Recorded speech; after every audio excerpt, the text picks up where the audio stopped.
Hi hello friends, చేపల కూర వండుతున్నాను. ఈరోజు సండే స్పెషల్ మా ఇంట్లో. మా అమ్మ స్టైల్లో వండుతున్నాను. కాకపోతే మా అమ్మ టమాటాలు వేయదు.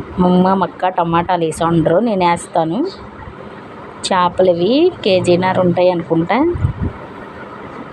చేపలు కోసేసి కడిగేసాను, శుభ్రంగా కడిగేసేసాను. పచ్చిమిర్చి, ఉల్లిపాయలు, టమాటా, కరివేపాకు, ఉప్పు వేసాను. వేసి ఇప్పుడు కారం వేసి కొంచెం కలిపి పెడతాను.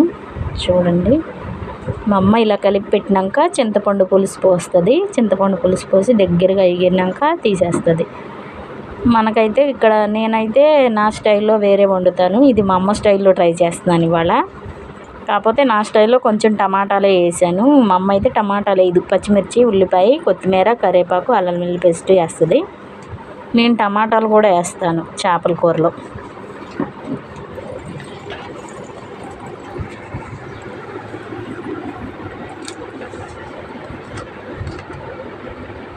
ఈ కారం కూడా మా అమ్మాయి పట్టించింది, మసాలా కారం. మాకు అదే వాడతారు ఇంటి దగ్గర, మా అమ్మ అదే వాడుతుంది. 2 స్పూన్లు కారం వేసుకుందాం. నీసు కూర కదా, కొంచెం ఎక్కువే వేసుకుంటే నీసు వాసన రాకుండా ఉంటుంది. ఓకేనా? ఇలా వేసి కొంచెం నీళ్ళు పోసి ముందు కలపాలి బాగా. నేనైతే ముందు చేతితో కలపనిలా, మా అమ్మ చేతితోనే కలుపుద్ది. మా అమ్మ చేతితో ముక్కలన్నీ ఇలా కలిపేస్తుంది. నన్ను తీపు కిందకైనా తోడు మొక్క వేసుకుని వేస్తూ ఉంటారండి.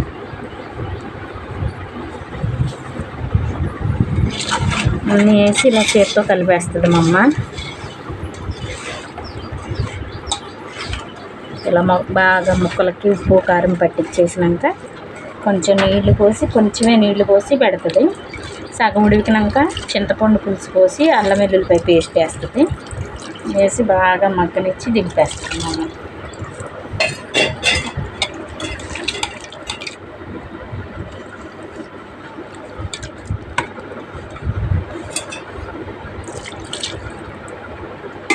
నేనైతే మామిడికాయ వేద్దాం అనుకున్నాను, ఇవాళ తేలేదు.